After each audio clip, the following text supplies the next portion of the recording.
По инициативе хабаровских активистов нашей диаспоры 18 числа этого месяца состоялся круглый стол. Там обсуждались множество вопросов по миграции и по другим направлениям. В круглом столе участвовали представители правительства, представители миграционной службы и другие важные лица.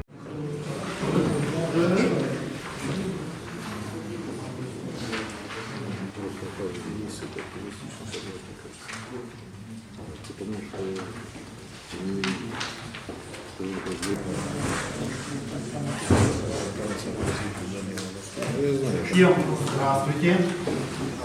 Я очень рад всех видеть здесь, тем более, что такого многочисленного, наверное, пускай не круглый стол, да, мы будем общаться глаза в глаза с вами. Мы, наверное, давно уже не видели с времен пандемии, когда мы не могли в течение 2 лет, по сути, собираться вот в таком составе, обсуждать накопившиеся проблемы, накопившиеся вопросы, которые необходимо сегодня решать в рамках адаптации и интеграции иностранных граждан в принимающее сообщество, в российское сообщество. Поэтому сегодня мы с вами поработаем над тем, что накопилось за это время. У вас есть предложения, вопросы к нам. Мы сегодня их обсудим. Если вдруг даже какие-то вопросы сегодня не найдут ответов, я вас уверяю, мы их все пометим, поставим на контроль и, соответственно, через ваших руководителей мы уже доведем до вас, каким образом они могут быть решены. Я хотел вначале представить своих коллег, которые пришли на эту встречу и от органов исполнительной власти, и от органов местного самоуправления. В первую очередь я хотел бы представить вам Паровичный Александр Викторович, директор филиала по Хабаровскому краю Федерального государственного унитарного предприятия паспортно-визовый сервис Министерства внутренних дел Российской Федерации. Луговская Татьяна Михайловна, исполняющая обязанности главы администрации Хабаровского муниципального района. Майдама Мария Викторовна, заместитель генерального директора по социальному воспитанию и методической работе Краевого молодежного центра социального воспитания и здоровья. Саренков Алексей Александрович, заместитель начальника отдела трудовой миграции Комитета по труду и занятости населения правительства края. Суриков Виктор Михайлович, начальник отдела мониторинга состояния межнациональных и межконфессиональных отношений и профилактики экстремизма Комитета по внутренней политике правительства края. Шульга Вадим Александрович, заместитель министра спорта края, начальник управления физической культуры и спорта. Вроде назвал всех, и я, Ивагин Александр Петрович, заместитель председателя комитета по внутренней политике правительства Хабаровского края. Для выступления давайте мы построим следующим образом. Выступает человек и затем вопросы к нему. Хорошо? Отвечаем на вопросы и продолжаем нашу работу дальше. Я предлагаю слово Паровичному Александру Викторовичу по теме обсуждения принимаемых мер по обеспечению интеграции иностранных граждан в российское сообщество, об оказании услуг Многонационального центра иностранным гражданам. Пожалуйста, Александр Викторович. Добрый вечер, уважаемые гости, уважаемые участники. Я заместитель директора, директор у нас не смог прибыть, являюсь заместителем директора филиала по Хабаровскому краю, паспортно-визовый сервис МВД России. Вопрос в чем? Давайте пару слов о нашей организации. Наша организация создана правительством Российской Федерации еще в 2009 году. На территории Хабаровского края организация начала осуществлять свою деятельность с прошлого года, с июля месяца. Мы оказываем широкий спектр услуг по вопросам миграции. Оказываем содействие именно в управлении по вопросам миграции. Вы сказали, что вы помогаете подготавливать документы и отправлять на рассмотрение в комиссию. Но в некоторых случаях, в большинстве случаев, комиссия без объяснения причин отказывает в выделении квоты. То есть человек не понимает, за что. Вот в этом случае как получить ответ гражданину? Это я не могу вам сказать, потому что мы просто подготавливаем документы и передаем. Записываем человека на конкретное время, человек приходит и подает. А там, как комиссия рассматривает, нам решение не спускают и не объясняют причины отказа. Когда приносят документы на перевод. Получается, документ оформлен на русском языке, а просят перевести печать, которая оформлена на 2 языках. Печать на кыргызском и на русском. Почему так происходит, когда документ на русском уже? Нет, одна печать на 2 языках. На 2 языках в любом случае должно быть переведено, что в этой печати указано на киргизском языке. Ну, такие правила, да. В посреднической работе возникало немало проблем, потом при подаче документов, когда и обманным путем предоставлялись документы и так далее. Поэтому мы очень тесно на сегодняшний день сотрудничаем с паспортно-визовым сервисом, поэтому и рекомендуем вам в дальнейшем тоже обязательно пользоваться его услугами. За центральным столом я изначально не назвал Кадырбека Сарбековича, потому что мало того, что это мой коллега, с кем мы очень тесно взаимодействуем в рамках Ассамблеи народов Хабаровского края, представлять его даже вам и не нужно было, потому что это ваш достаточно очень близкий человек. Поэтому мы неоднократно очень много говорили о том, что сегодня как раз таки ваша организация очень ярко представляет свою самобытную культуру. И неоднократно ставились вопросы о том, что в Хабаровске необходимо возобновить или построить какой-то этноцентр, который бы представлял сегодня кыргызскую культуру в Хабаровском крае воочию. Это и кухню, это и жилище, это и прикладные, декоративно-прикладное искусство и так далее. Кадырбек Сарбекович как-то обратился в комитет по внутренней политике с тем, чтобы помочь с реализацией такого проекта. Ну, в первую очередь возник, конечно, вопрос о том, что проект такой должен быть написан, с тем, чтобы мы уже начинали его отработку. Поэтому мы не зря сегодня включили одним из вопросов в заседании круглого стола конкретно вопрос о создании вот такого этнического культурного центра «Национальная деревня», который хотелось бы реализовать на территории Хабаровского муниципального района. И не зря мы сегодня на круглый стол пригласили Татьяну Михайловну Луговскую с тем, чтобы Хабаровский муниципальный район услышал, какой проект планируется к реализации для того, чтобы мы могли совместно потом взаимодействовать в рамках его реализации. Поэтому я предоставляю слово Мырзабаеву Кадырбеку Сарбековичу, почетному консулу Республики Кыргызстан в Хабаровском крае. Спасибо, уважаемые коллеги, друзья. Спасибо большое, что вы откликнулись, и наконец-то пришло время выслушать, посмотреть, что мы хотели. Я проект накидал, возможно, надо будет какие-то шероховатости, можем потом поправлять, исправлять или там где-то что-то поменять, но в основном в этом проекте, в принципе, все включено. Этнокомплекс, цель этого этнокомплекса – это познакомить жителей Хабаровского края с культурой и традициями обычаев киргизского народа, в первую очередь, да, и музей у нас, и жилище, и там какие-то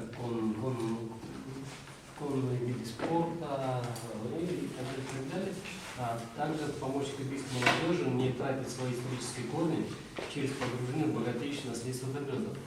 А вот задача, цели этого комплекса, основная вот это, поэтому спасибо, что Татьяна Михайловна, вы приехали, мы бы хотели, нам территория нужна, а именно как бы в районе, да? В городе мы не можем такое вещи делать, поэтому если найдется у нас, как говорится, с вашей стороны будет поддержка, было бы хорошо, конечно, с вашей поддержкой, и более-менее детально тогда вот скажешь еще.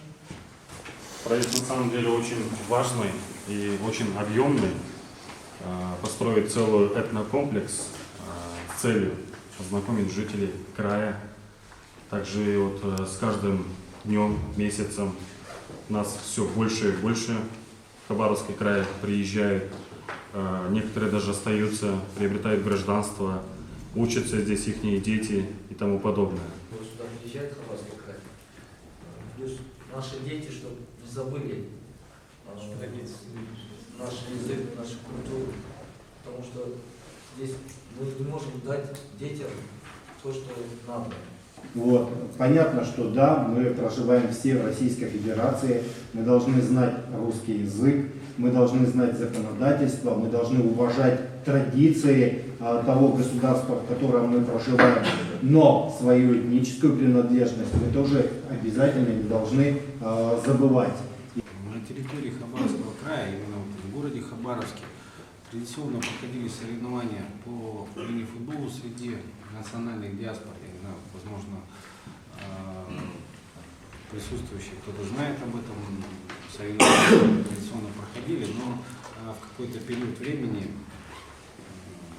участники, да, представители национальных диаспор не нашли общий язык. Я думаю, что совместно с комитетом надо как-то эту работу будет обязательно возобновить и эту историю повторить и развивать, чтобы межнациональные такие взаимоотношения складывались в русле добрососедства и доброжелательности. У нас есть очень много молодежи здесь, и мы никак не можем организоваться по возможности, если бы вы нас прикрепили, нашей команды молодежной, по футболу, по волейболу, к определенным спортивным залам, да, вот это было бы хорошо. Много молодежи.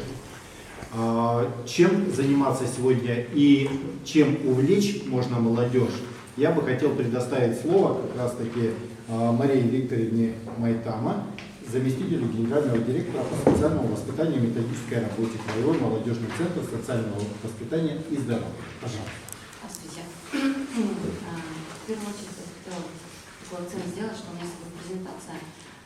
Почему акцент? Потому что там есть все QR-коды для переходов и все проекты, о которых я сейчас буду говорить. Организации, расположенных на территории Хабаровского края, администрации муниципальных образований, с которыми вы, например, диаспора, можете договориться. Мы проводим эти фестивали бесплатно. Поэтому приходите или в форме НКО, может быть, у вас есть НКО, да, приглашайте нас, мы с удовольствием придем. Разбавь Дияр, это активный представитель молодежи, с которым мы работаем, сотрудничаем в наших проектах. У нас прекрасный опыт с вашим. Через него, значит, мы будем.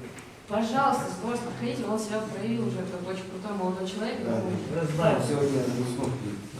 Поэтому приходите вместе с Диаром, он вам уже про нас все расскажет, он про нас все знает.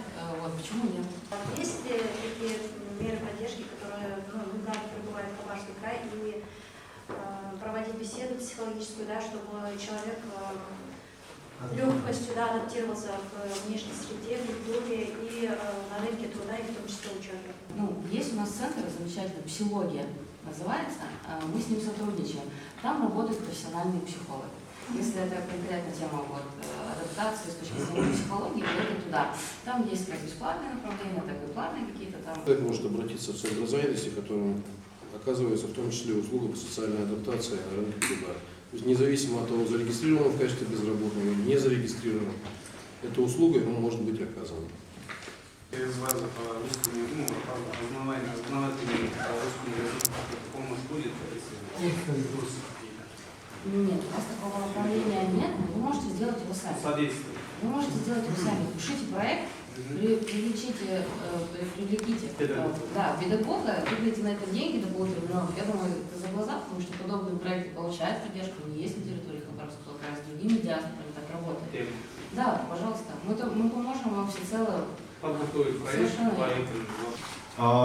Я знаю, что вы достаточно очень хорошо празднуете праздник Каракалпак, но почему-то он у нас не в плане нашего детализирования. Каракалпак.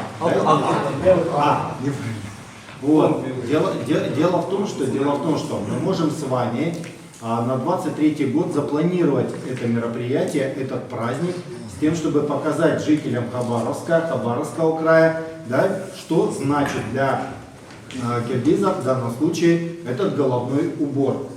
Союз Кыргызстана — это та же некоммерческая организация, которая может воспользоваться сегодня грантовой поддержкой, начиная с президентского уровня, краевого, заканчивая муниципальным уровнем. Нуждается сегодня в мультиязычном мобильном предложении для смартфона по адаптации и интеграции иностранных граждан.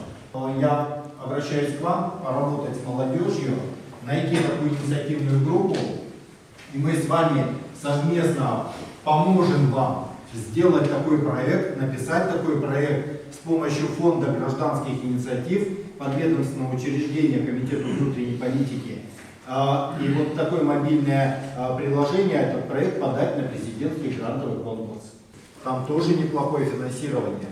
До 12 миллионов, по крайней мере, можно получить. А у вас Союз Кыргызстана организация, которая имеет достаточно весомый стаж, более 1 года. Вы говорите, что надо, вот, которые приезжают мигранты, да, из других стран, наших стран, приезжают вот, в аэропорт, и они не знают, да, куда обращаться, куда это. Вот передумать сайты там, да, пока вот... Мобильное приложение. Да, мобильное приложение, пока мы еще не знаем, когда придумаем, вот время же идет, а пока вот временно какой-нибудь устав, бумагу, да, что приехали они, вот эту бумагу куда-нибудь сделали, какой-нибудь устав. Да, как раздали вот каждый миграционный, каждый диаспора, вот кто приехал, ему сдал. Например, сейчас очень многие медкомиссию и отпечаток раздают. И не знают, вот какой-нибудь медкомиссию пройдет, эта миграционная служба идет, они не знают, вот эту подходит, не подходит. И они двойной, да, вот деньги платят куда-то. Вот этот список, чтобы какую-нибудь бумажку сделали, пока временно, может, устав. Раньше были, да, вот такой устав, вот, приехал мигрант, куда обращаться в первую очередь, по какому адресу, и потихоньку он уже адаптировался, да. Ну, хорошо, вопросов нет. Специальное приложение для мобильного телефона, это все-таки глобально, да? Это нужно работать в течение года, а то и 1,5 года, 2. Вот. Для того, чтобы вот такой проект сделать, опять же, в ближайшее время будет президентский грантовый конкурс. Так давайте мы сделаем проект. Это ж можно методичку, во-первых, на кыргызском языке, да, сделать с переводом на русский язык и отразить всю эту информацию.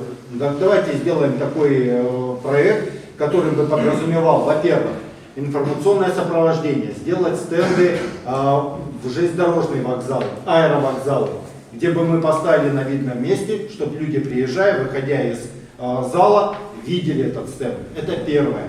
Второе, стенд, где бы мы вот эти вот брошюрки бы вставили. Человек подошел, эту брошюрку взял. Это все в рамках проекта. Давайте реализуем его. Хорошо?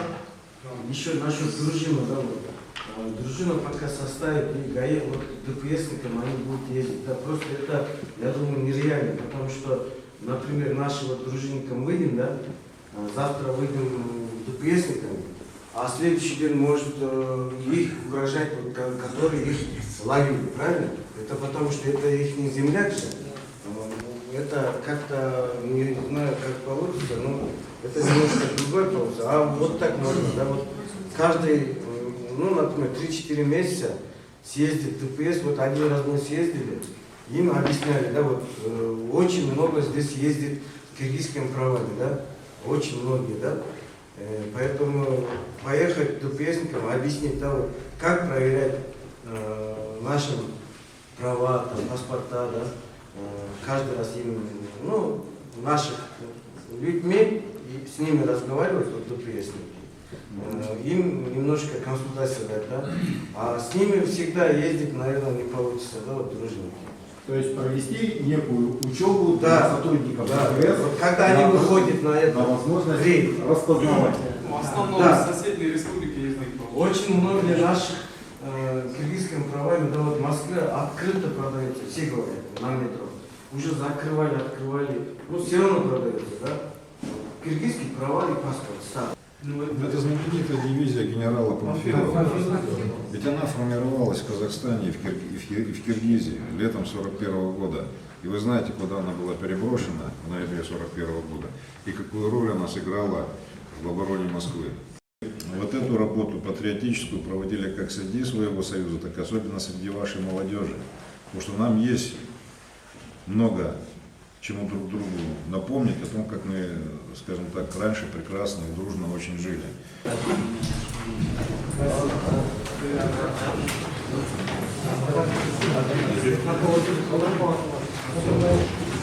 Спасибо.